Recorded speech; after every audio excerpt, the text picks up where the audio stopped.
Assalamualaikum studentlar. Bugungi temamiz uglevodorodlar. Uglevodorodlar bularni quramga kiruvchi alkanlar temasi bo'yicha bugungi temamizdan boshlaymiz. Uglevodorodlar alkanlar haqida tushundik. Alkanlarning tuzilishi, alkanlarning izomeriyasidan nomenklaturasi, alkanlarning algı usullari, fizikalik ham kimyalik xassiyatlari, alkanlarning qo'llanilishi.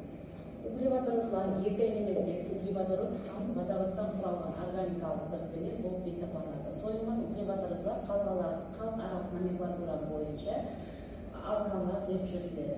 Яғни парафинлер бұл латынша парфум афинус, аз актив тойылған uglevodorodlar тарихи сақталып қалған аты. Uglevodorodlar декардан тойылмаған һәм ароматикалық uglevodorodlar болып бөлінеді. Тойылған uglevodorodlar ашық тізбекті һәм жарық тізбекті uglevodorodlarға бөлінеді. Ашық тізбекті uglevodorodlarымыз декардан, яғни метан, этан, пропан, бутан, пентан деген uglevodorodlarымыз кіреді. Ал жарық тізбекті uglevodorodlarға болса циклопропандар, яғни циклобутандар кіреді. Тойылмаған uglevodorodlarға алкендер, алкадиендер һәм алкендер мысал бола алады. Алкендерге мысал ретінде тойылған uglevodorodlarдің жалғауына метан дегенде ан жалғауы қойылған болса, ал алкендерде болса ен жалғауы келеді. Мысал ретінде этан болса этилен, пропилен, бутилен демек радикал атына ен қосымшасы жалғанады.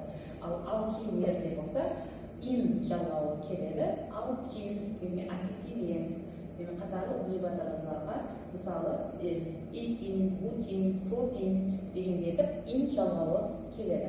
Ал алкадиендер болса, демек диен деп айтып атыпты. Демек ен жалғаудан, яғни қос байланыстан екеу болғандығы үшін диен деген жалғау келеді. Мысалы бутадиен, пентадиен, пропадиен деген uglevodorodlarda номенклатура жүргізіледі. Ал ароматикалық uglevodorodlar болса моноциклді һәм полициклді болып екіге бөлінеді. Яғни моноциклдерге бензол һәм толуолдар мысал бола алады. Ал полициклдерге нафталин һәм ванилин һәм тағы uglevodorodlar мысал бола алады. Алкандардың лоба формуласы CnH2n+2 формуласына жауап береді. Водородтан басқа элементтердің өзіне біріктірмейтін uglevodorodlar, тойылған uglevodorodlar, ямаса алканлар делінеді деп атаймыз. Бұл жерде, яғни CnH2n+2 формуласында n дегенге натурал сан қойылады. Мысал ретінде 4, ямаса 5 деген натурал сан қойылатын болса, N дегенге 5 деген углерод атомын қоятын болсақ, одан кейін H2n, демек 2 менен n-нің аралығында көбейту белгісі қойылады. S5H10, демек 2 көбейту 5-іңіз 10 болады, плюс 2, демек 12, S5H12. Демек біздердің формуламыз бұл жерде пентаның формуласын келтірсек болады. Демек әрбір n санына натурал сан келіп қосылады. Sadece neydi formülalarında düşük olarak S10 H12 kubitu demek plus 2 demek S10 H12 demek formüla koşulmuyor. Metanın gamologiyalik қатары. Метанның гомологиялық қатары дегеніміз не?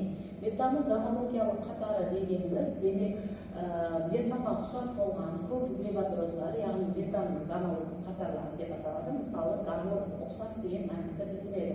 Яғни олардың молекулаларында 2, 3, 4 һәм оннан да көп углерод атомдары болса да, әрбір uglevodородтың өзінің атындағы uglevodorodтан CH2 атомдар группасымен farq қылады. Мысал ретінде метан, этан, пропан, мысалы бұл жерде қарап өтеміз, гомологиялық қатар. Метан CH4, этан C2H6. Демек, углерод саны бір углерод атомы һәм водородтан 2 углерод атомы артып бара жатыр. C3H8, C4H10. Демек, метан, этан, пропан, бутан, пентан демек har biri bir-birining CH2 группасымен bir-birining farqlanadi ekan. Demek bular gomologiyalik qator deb ataladi. Alkanның формуласын анықтап, бұл жерде демек гомологиялық қатарды көрсетілгенімізден кейін, таныс болғанымыздан кейін, бұл жерде гомологиялық қатарда демек алканды көрсетілген. Демек алкан дегеніміз CnH2n плюс 2 формуласына жауап беретін формула болу керек. Бұл жерде А жауапта C5H2n плюс 2 формуласына жауап бермейді, яғни бұл жерде CnH2n формуласына жауап береді. Демек бұл жерде алкен көрсетілген. Ал Б жауабымызда болса ацетилен көрсетілген, яғни CnH2n минус 2, яғни тойылған углеводород көрсетілген. Ал бұл жерде де радикал көрсетілген. Демек одан кейінгі D углеводородымызға қарасақ CnH2n демек 6, демек 3-ті 2-ге көбейтсек 6 болады, оған 2-ні қоссақ 8 болады. Демек бұл жерде жауап D жауабы тура болып есептелінеді. Алкандардың түзілісі. Алкандардың түзілісінде, яғни углеводород атомдарының валенті қабаты қозғалмаған халықтар көрсетілген. Онда электрон конфигурация арқылы көрсетілген. Яғни бұл жерде углеродты қозғалған халатында 4 тақ электронлар тұрды, демек бұлардың барлығы 4 валентілер, яғни углерод тойылған углеводородтарда, алкандарда, оны айтқанда углерод органикалық біртбеде 4 валентілер көрсетеді, демек сол көрсетілген. Алканның кеңістіктегі түзілісінде, кеңістікте қалай жалғасады? Демек углеродтың 4 қолы, яғни 4 валентілері бар, демек 4 валентілері 4 валентілер қосылып тұрды, яғни мияқтарда көрсетілген кеңістіктегі түзілісін. Алкандардың молекуласында структура кеңістіктегі көрінісі изомерия. Изомерия түсінігі дегеніміз не? Изомерияде құрамы, яғни құрамы бірқилы, түсінісі әрқилы болған затларға айтылады. Бұл жерде көрсетілген изомерияде бірқилы молекулалық формулаға ие, бірақ кеңістіктегі атомдардың жайласу тәртібі, ямаса байланыс тәртібі әрқилы болған бірқилерге айтылады. Атомдардың бірігу известиеті әрқилы изомериялар структуралық изомерия деп аталады. Демек изомерия тикарынан тойған углеводородтарда пропаннан басталады. Метан, этанда изомерия болмайды. Пропаннан кейінгі углеводородтарда, демек метан, этан, пропаннан кейінгі углеводородтарда изомерия басталады. Яғни бутанда изомерия бар, бутанда 2 метил пропан изомериясынан басталады. Демек бутан, пентан деген углеводородтарымызда изомерия басталады екен. Бұл жерде неше углеводород формуласы көрсетілген. Бұл жерде тек қана бір углеводород формуласы көрсетілген, яғни бір дегенді белгілеуіміз керек. Не үшін? Себебі бірақ 4-еу көрсетіліп тұрды. 4-еу көрсетілгенменде ұзын шынжыр бір тәрекке ғана саналады. Демек 2 бияқтан санасам 4-еу, бияқтан санасам 4-еу, мынаяқтан санасам 4-еу, бұл жақтан санасам 4-еу. Демек егерде радикал екінші углерод атомына келіп түскенде ғана изомерия көрсетілген болады еді. Бұл жерде тек қана бір углеводород көрсетілген. Номенклатурасы. Номенклатура типтерінен органикалық углеводородтарда тарихи тривиал номенклатурамен аталады, һәм систематикалық юпак номенклатурамен атасақ болады. Систематикалық юпак номенклатура не үшін керек? Систематикалық юпак номенклатура халықаралық номенклатура болып есептелінеді. Демек, әр тәліптен келген шетелден келген адамдар, һәм өздеріміздегі адамдардың барлығы бір жерге жиналып, осы химиялық, органикалық химия бойынша түсіндірме беріп отырған кезімізде, яғни соларды түсіндіруде көбірек қолданамыз. Яғни қалай? Углеводородтар жүр көп болғандығы үшін алынған номенклатурасы юпак қабыл етілген 1979 жылы. Оған бір қанша анықтамалар кіргізілген. Бұл номенклатурада пайдалану үшін радикал түсінігі һәм изомерия құбылысымен толық танысу керек болады. Һәм тойылған углеводородтардың бір водородтан шығарып жіберіледі десек, қалған атомдардың басында радикал деп аталады. Һәм радикал аты сол углеводородтың атына ан суффиксінің орнына ил деген алмастырылып келіп шығады. Яғни бұл жерде не айтылған? Бұл жерде метан десек CH4 дейтін болса, егерде ол құрамынан бір водород атомын шығарып CH3 болып қалса, демек ол радикалға айланады. Метан деген жалғаудың орнына, ан жалғаудың орнына ил жалғауы келеді, сонымен метил болады. Енді этан, мысалы этан С2H6.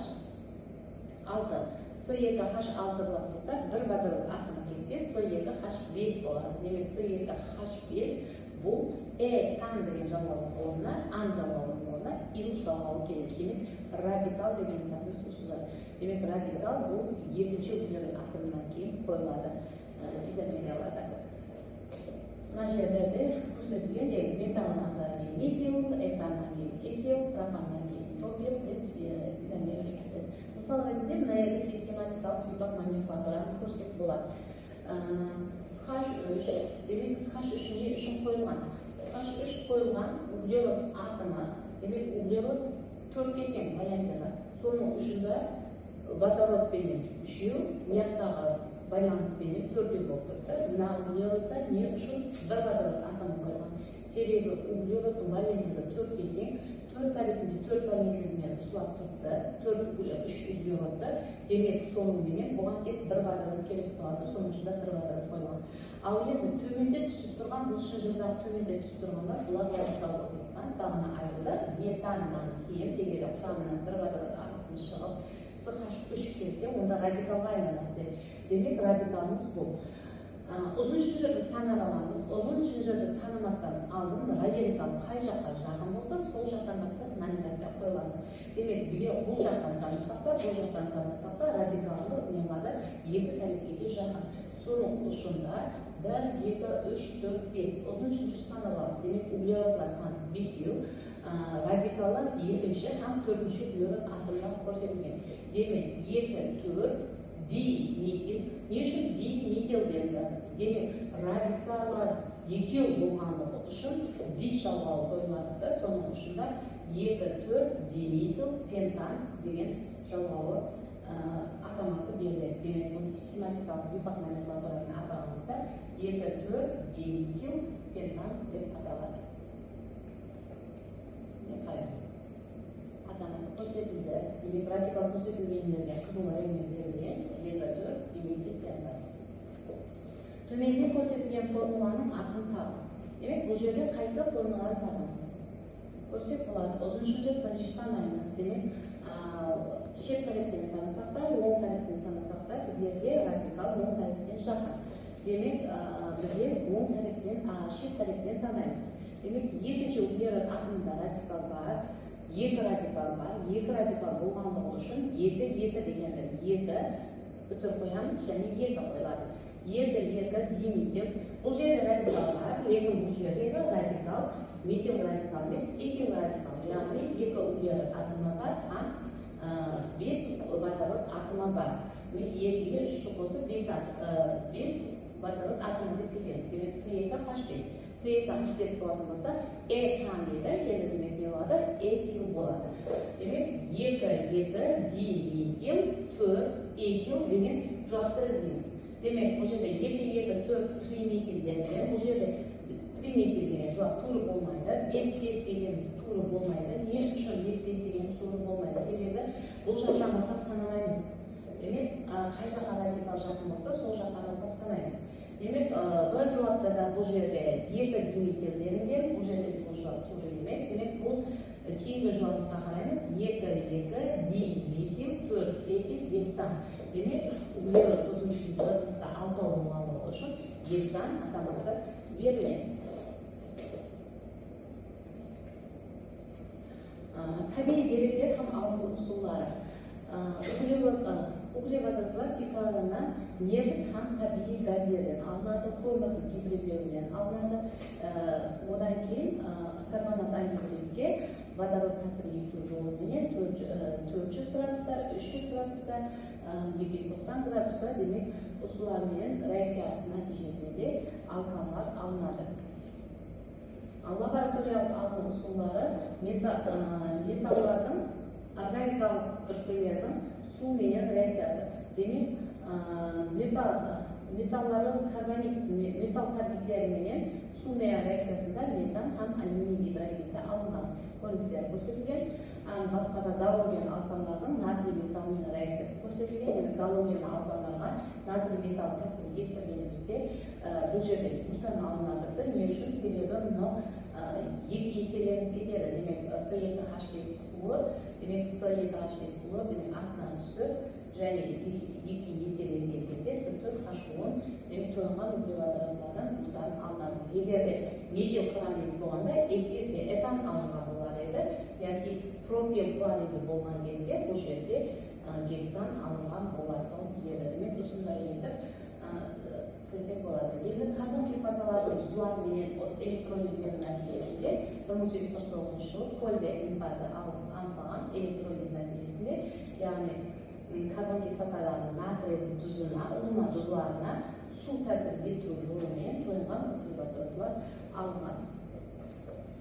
Карбон кислоталарының тұзларының сілтілер қатынасында 250-300 градуста температурада қыздырылғанда алкандар бойымен шығады, яғни натрий гидрокарбонат, яғни карбон кислоталар натрий тұзына натрий гидроксид тәсір ету жолы арқылы метан һәм натрий карбонаты алынады. Органикалық бірікпелердің гидрлеу һәм қалпе келтіру реакцияларында болса, тойынбаған углеводородтарға водород тәсір ету арқылы тойынған углеводородтар алынады. Физикалық алкандардың физикалық һәм химиялық қасиеті. Алкандардың физикалық қасиеті демек оларда сұйық болады, сұйық газ, сұйық һәм қатты қуаттыларында болады. Газ қуаттылары тиканнан метан, этан, пропан һәм бутанлар газ қуатындағы заттар болып есептелінеді. С5 яғни пентаннан бастап углерод 12-ге шеккен нелер углеводородтар бензин, яғни иісі сұйықтықтар болып есептелінеді. Ал углерод 18-ден кейінгі заттар болса, қатты заттар, яғни парафинler деп жүргізіледі. Химиялық қасиеті алкандардың сигма байланыстары жүзде күшті болып есептелінеді. Соның ішінде нормал шарайаттарда тойынған углеводородтар пассив болады. Ал бірігу реакциялары болса, олар үшін характерді емес, лекін еркін радикаллары алмасу реакцияларына характерді болып есептелінеді. Химиялық қасиеті. Химиялық қасиеті тойынған углеводородтар үшін ең характерді реакциялардан бірі болып, оларға орын басу реакциясы характерді болып есептелінеді, яғни өздерінің құрамынан бір водород атомын жіберіп, мысалы метан галонмен, хлормен реакцияға кірісіп құяш нұры тәсілінде реакцияға кіріседі, біріндеп жібереді, яғни өзінің құрамында водород атомын жіберіп, бір хлорды біріктіріп алып, хлор метанға айланады, хлор метан және хлормен реакцияға кірісіп, дихлор метанға айланады, дихлор және хлормен реакцияға кірісіп, трихлор метанға айланады, трихлор метан реакцияға хлормен реакцияға кірісіп, тетрахлор метанға ажыратып алынады. Нейтраллану реакциясы сиканың органикалық біріктірулер үшін сай болып есептелінеді, яғни олар углеводородтар нитратлармен реакцияға кірісіп, нитритлерді пайда етеді. Бұл канавалық реакциясы болып есептелінеді. Барлық тойынған углеводородтар жанады, һәм оларда углекислый газ һәм су ажыралып шығады. Кислородпен жанған кезде, катализатор қатынасында оксидленуінде метан һәм бутандар, демек метан һәм бутанлар кислородпен жанып катализатор қатынасында болған кезде карбон кислоталар, спиртлер һәм альдегидтер һәм карбон кислоталарды ажыратып алсақ болады. Дигидрогалогенер. Дигидрогалогенер платикадан никель, палладий, платина һәм хром оксиді катализаторы қатынасында демек метан қыздырылып температура 1500 градусқа жеткізілген кезде ацетилен алынады, 1000 градусқа жеткізген кезде углерод һәм водородтар ажыратып алынады, этан деген сатыда каучук пластмассалар алынды, тоймаған углеводородтарды һәм бутадиндерді алуымызға болады. Катализатор қатынасында болса, алты һәм бұнан да артық углерод атомдары тұтқан алкандар бензинді һәм оның туындыларын пайда етіп секілденеді. Яғни бұл жерде көрсетілген тойынған углеводородтар катализатор қатынасында талуалды ажыратып алсақ болады. Алкандардың изомерленуі. Алкандардың изомерленуі күшті электрон реагенттер тәсілінде люс кислотасы алканлар, изоалканлардан алканларға айланады һәм темпе-теңдік қаларында араласпада пайда болады. Алканлардан изоалканларды алып, яғни кислота катализатор қатынасында алынады. Крекинг дегеніміз бұл не? Крекингте яғни тойынған углерод алты углеводлар саны 6-дан жоғары болған углеводородlar, яғни гексан, гептан, октан, нонан деген углеводородlar кіріккеннің нәтижесінде тойынған һәм тойынбаған углеводородlar алынады. Конверсия бұл жерде метанға су тәсір етуінің нәтижесінде катализатор ортасында синтез газы алынады. Алкандар қолданылады қай жерлерде? Өздерімізде білеміз, алкандар көбіне көп қазірде ең қазір керекті болған автомобильдеріміздің өзінде, табиғи газдерде, яғни үйлеріміздегі газдердің жануының барлығында метанның жол несі оны жүзі үлкен болған жағдайда жануға сипатында көрінеді. Пойызлардың, газ машиналардың әңгісінің жүруінде сол метан газы үлкен рөл ойнайды. Басқа да қорғаныс заттарды алуда да сол алкандарды көп қолданамыз. E'tiborimiz hoşuna gider.